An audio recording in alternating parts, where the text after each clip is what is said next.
तो विजय भाई, शुरुआत आपसे ही कर लेता हूं और शेयर बाजार से। आप शेयर बाजार को ज्यादा तवज्जो नहीं देते हैं, ये मैं मानता हूं, लेकिन 5 महीने से लगातार गिर रहा है शेयर बाजार। 94 लाख करोड़ का सो कॉल नुकसान, नोशनल लॉस ही सही, वो हो गया है। आम आदमी कहीं चले जाइए, किसी दफ्तर में, किसी पार्टी में, किसी फंक्शन में, हर कोई ये कह रहा है यार तुम्हें कितना नुकसान हुआ और मुझे तो यार बिल्कुल बेड़ा गर्क हो गया। ये एक चिंता का सबब है क्या, होना चाहिए क्या सरकार के लिए भी? चिंता का सबब तो मैं विजय सरदाना से पूछ रहा हूं, मैं अभी एक सेकंड लाता हूं विजय भाई आपके पास। विजय सरदाना भाई, संदीप जी, सबसे पहले आपको और सभी साथियों को मेरा प्रणाम, दर्शकों को मेरा प्रणाम। मैं यही जानना चाह रहा था कि कौन से विजय की बात कर रहे हैं आप, क्योंकि आपके आज प्रोग्राम में 2 विजय, तो एक पत्रकार हैं और एक लॉयर इकोनॉमिस्ट हैं, तो किसकी बात हो रही? देखिए संदीप जी, एक बात हमें समझनी होगी कि कई फैक्टर हैं जो इस समय सिर्फ भारत ही नहीं पूरी दुनिया में हलचल किए हुए हैं, और मुख्य रूप से आप उनको 4 जगह पे बांट सकते हैं। एक सबसे पहला फैक्टर तो ये है, जो ट्रंप साहब अपना ट्रंप कार्ड चला रहे हैं, रोज कुछ ना कुछ नया एग्जीक्यूटिव ऑर्डर साइन हो रहा है, किसी राष्ट्राध्यक्ष को बुला के उसको डांट दिया जाता है, किसी पे टैरिफ लगा तमाशा दिया हो जाता रखा है, है, किसी ट्रंप को का कुछ तमाशा चल रहा है इस वक्त। तो ट्रंप ने अमेरिका जो एज ए कंट्री है उसको एज ए कंपनी बना दिया है कि मैं मालिक हूं और मैं डिसाइड करूंगा कि कौन किसको सैक करना है, किसको रखना है, किसकी ट्रांसफर पोस्टिंग करनी है, किससे व्यापार करना है, किससे नहीं करना है।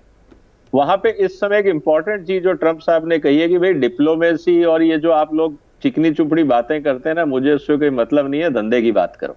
हाँ, तो और नहीं नहीं, वो as a ये व्यापारी भारतीयों बात के लिए करो। भी, यहां पर भी बहुत से लोग यज्ञ भी कर रहे थे, हवन कर रहे थे, और ट्रंप जीत गए, हिंदुओं की जीत हो गई, भारत की तो बल्ले बल्ले हो गई। भारत को वो बता रहे हैं टैरिफ इतने बढ़ा रखे हैं, हमारा भी नंबर आएगा। वो मैक्सिको कनाडा का आ चुका, फिर चाइना का आया, ईयू का आना, और हमारा भी आना बाकी है। देखिए, मैंने एक वीडियो बनाया था मेरे चैनल पे, विजय सरदाना इनसाइट पे, उसमें बहुत डिटेल मैंने एनालिसिस ये किया था। दुनिया में सबसे ज्यादा अगर कहीं टैरिफ है टॉप 6 देशों में, तो वो भारत है, और हमसे जो बाकी 5 ऊपर हैं वो छोटे आइलैंड कंट्री।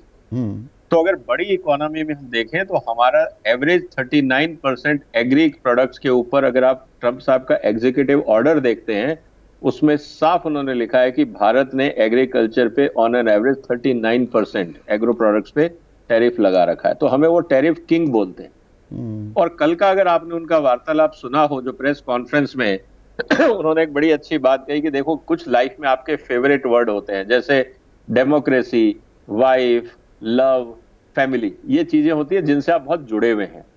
तो ट्रंप ने कहा tariff is now my favourite word. तो आप मेरे को क्रिटिसाइज करें या कुछ करें, मेरी पत्नी तो और हमारे मेरी लिए टैरिफ, आफत ये का दोनों दौर भी आ बराबर। सकता है। पर इसमें एक और चीज देखिए, यहां पर विजय भाई जो हो रही है अंतर्राष्ट्रीय स्तर पर, बाय चाइना सेल इंडिया, एक वो राह भी पकड़ ली है। बड़े निवेशकों ने, यहां पर विदेशी संस्थागत निवेशक लगातार पैसा निकाल रहे हैं, और चीन का बाजार 1-2 दिन से तो गिरा है, पर पिछले 2 महीने से वहां बम बम है, और हमारी तो सांसें निकल गई हैं। ये कब तक निकलेंगी ये सांसें? देखिए, अगर आप देखिए, इसमें थोड़ा सा मैं आपको करेक्शंस कर देता हूं। चाइना बहुत ज्यादा ग्रोथ नहीं, अगर आप पिछले 6 महीने का नहीं नहीं, ग्रोथ मैं देखें, शेयर जब हम बाजार की बात कर रहा हूं। -14%, शेयर बाजार वहां पर मैं बम बम वही है आ रहा पिछले हूं, 2 महीने मैं से। शेयर हाँ। मार्केट की बात नहीं है, मैं इसलिए आपको आंकड़ा दे रहा हूं क्योंकि मैं रोज ट्रैक करता हूं, आपको पता है।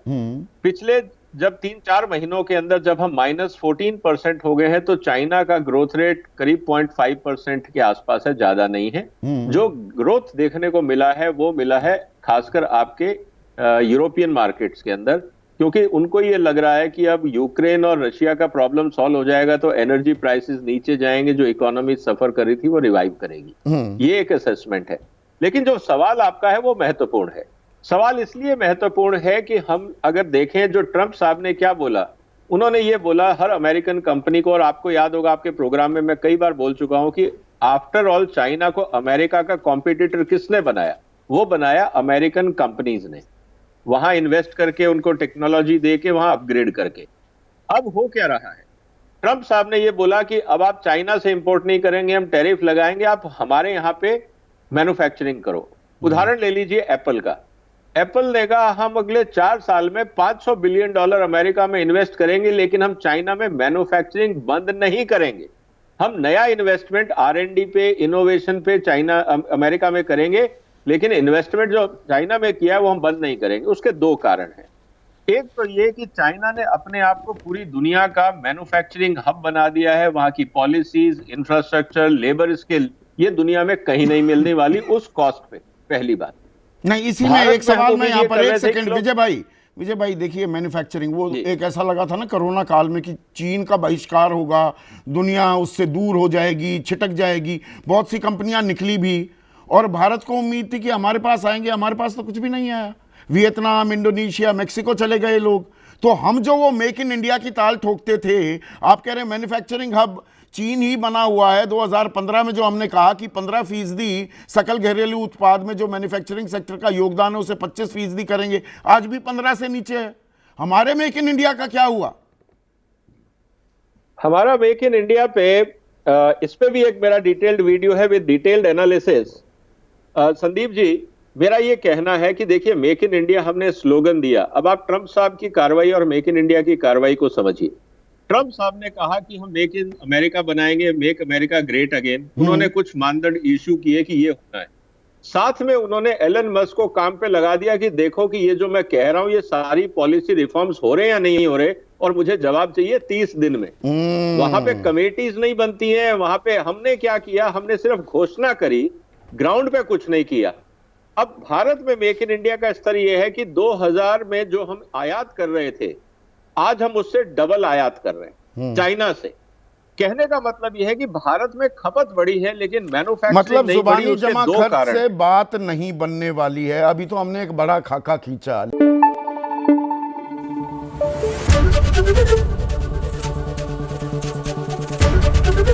एबीपी न्यूज आपको रखे आगे।